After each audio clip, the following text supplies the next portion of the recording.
I'm Kara Gauthier, and this is Infertility Mental Health, episode number 7. Infertility is mentally exhausting. I know, I've been through it, and the toll it takes on your emotional well-being is significant. If you are stuck in infertility limbo right now, this is the podcast for you. My name is Kara Gauthier, and I am a certified infertility life coach, the mother of 2 manifested miracles, and I can teach you how to be mentally healthy during this chapter of life. If you are ready for change, if you are ready for your real life to begin now, join me, and let's get into the mindset to motherhood.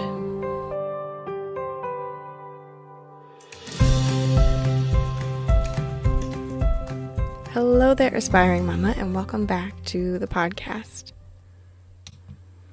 Today, we are talking about questions. Specifically, we're talking about powerful questions that you can ask yourself when you're going through infertility to prompt your brain to come up with answers. Because the entire process of infertility is this answer-seeking mission. No matter what trajectory or path you are taking in the infertility world, you are seeking answers to get to your ultimate goal. And the way you get to answers is through asking yourself questions. But what happens if you don't know the right questions to ask? Well, in this episode, I'm going to give you some suggestions and some ideas on things you can ask yourself, questions that you can propose to your own brain and make yourself answer so that you can get to your own life, self, fertility, goal answers that you're seeking today. So why are questions important? Questions give your brain something to focus on in the moment. There are thousands and thousands of thoughts going through your brain at any moment, and questions naturally prompt you to want to answer. Anytime our brain reads and registers a question, it automatically wants to offer an answer to it. So the way that we can sort of hack our own brains is to put questions in front of it to help us reach the answers that we're trying to get to. Now, it makes a big difference what type of questions you're putting in front of your brain. If you are putting questions in front of yourself and trying to answer questions that are leaving you in a state of disempowerment or frustration or sadness, those aren't great questions. Those questions aren't going to fuel your brain to produce the answers that will drive you forward in your quest to motherhood. Something else that happens when dealing with questions is people will say, "Oh, I don't know." They'll be proposed a question and their immediate response will be, "I don't know."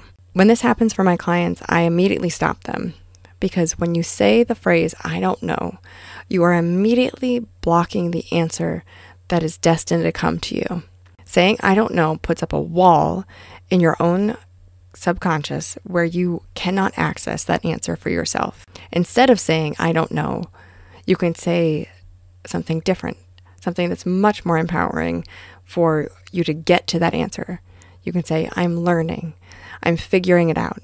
I haven't gotten there yet, but I am going to." Those are things that, instead of saying "I don't know," which can leave you in a very disempowered state, those other things can prompt you and fuel you to keep going and keep asking better questions so that you can get to that answer that you need. If you want to get great answers, you've got to ask great questions. And most of us don't ever think to put questions in front of ourselves and force ourselves to actually answer them, because that seems unnecessary. But when you are inquisitive, you can help your brain focus on what to think. And that's the entire premise of the work I do with my clients, is helping you decide what to think, decide what you want to focus on, and maintaining that mindset, that mental space that you want to be in while you are working towards this goal.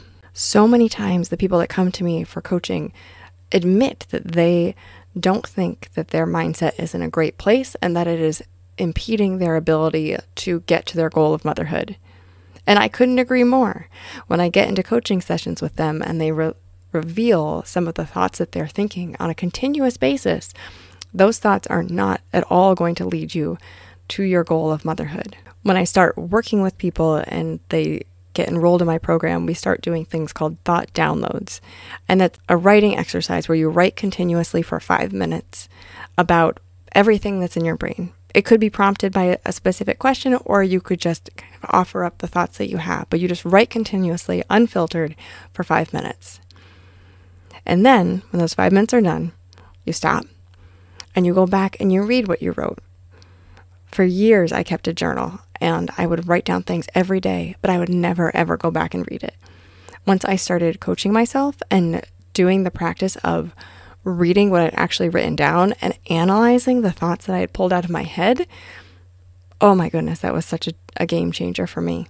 It was such a huge difference to hold myself and my brain accountable for the things that I was producing, the thoughts that I was giving myself, the things that were very clearly, upon reflection, holding me back from my ultimate goal.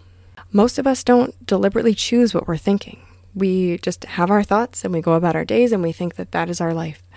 But if you've followed for a little while and you've heard my podcast before, you know that I teach something called the self-coaching model, which is a framework for analyzing our thoughts and understanding the results of our lives based on the things that we think. Every thought that we have directly impacts the results that we have. We interpret the world through our thinking, and that creates emotions within us. And from those emotions, we are driven to do things. And from those actions, we have our results of our life. All of the results that we have are directly linked to thoughts that we create in our minds. And the beautiful thing about this is thoughts are all optional. They're these transient things, they're completely optional, and we can choose what we want to think. We can deliberately choose what we want to think, but that we can only do that if we are conscious and aware of what we are currently thinking right now. So one question you can ask yourself is, what am I thinking? A very simple, basic question. What am I thinking? Awareness is everything with this tool, with using and implementing this tool. So once you've written that down, you can then ask yourself, why am I choosing to think this? And that will offer up sort of an explanation of the thought that you've just given. And then you can go on and ask yourself, how does this thought feel? So how does this thought feel? Does it make you feel happy, sad, upset, confused, frustrated, joyful? Any of those things and beyond. There are thousands of emotions that you could choose from. You can also approach this work from the feeling line in the self-coaching model, because feelings are signals for us to find out what we are thinking. So you can ask yourself, what is the thought that's causing the feeling I'm having right now? And work backwards in that way to get to the thoughts that are in your head. Again, just becoming aware of your thoughts is hugely helpful in the process of infertility. So much of what we think about infertility, we think is just fact. We think is just the way it is. But when you actually step back and analyze your thoughts and look at it through this lens, you will see how you are contributing to your own suffering in a huge way. So I have lists and lists and lists of questions that I ask myself, I ask my clients. I pose a prompt question every day on Instagram stories, so you can go there and check that out. But I have so many questions that I like to use, and I use them as tools for discussion, for inquiry. But here is a list of some of my absolute favorites that I use over and over with my clients, and I use over and over with myself. The first one is, how do I want to feel? What is funny about this? What can I give? What can I learn from this? What is the solution to this problem? How can we make it more fun? What is the good news? Those are just a few of my favorite questions that I like to ask, and I ask those to myself pretty regularly because they dig up some really good answers and a really good mind shift that I might need when I'm struggling with something. What I'm very careful to not do are ask negative questions to myself. This is so prominent during infertility and so common to just go into a default mode of letting your brain think this way when you're struggling with infertility. So a few examples of dead-end questions are, what is wrong with me? How am I going to get through this? Why did they do that to me? What did I do to deserve this? What will they think of me? When is it going to get better? Why is it taking so long? Why is this happening to me? Why do I keep doing this to myself? Why can't I get it together? All of those are dead-end questions. They don't ever lead to an answer that you really want or that you're really seeking. They don't serve you in any way. Asking powerful questions helps us to treat the cause and not the symptom of the problem. So with that whole list of questions and talking about empowering questions and dead-end questions, my absolute favorite question to ask anyone on anything that they're struggling with is why. When we ask why, we go deep into our minds, deep into our conscious to find the meaning and the intention that is driving the answers that we're giving. Answering the question why will uncover so much about what your brain is producing. If you go back and analyze it, if you go back and look at it and do the self-coaching work to really understand why you're feeling the way you are and why you're getting the results that you are based off of the things that you're thinking.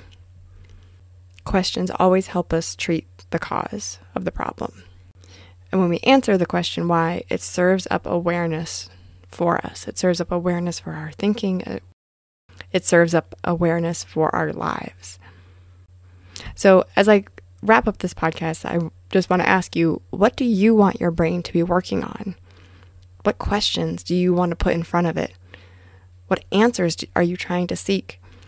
All of that can be found through coaching and through asking powerful questions of your own brain. And with that, I want to wrap up today's episode and remind you, in case no one has told you today, that you are wise, you are whole, and you are worthy of everything you want your life to be, even during infertility. I love you, and I will talk to you in the next episode.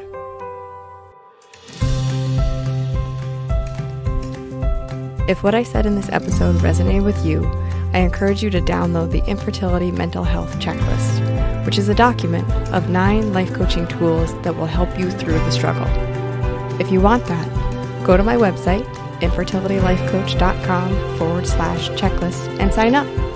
You'll get a copy immediately, and you can start doing this work today.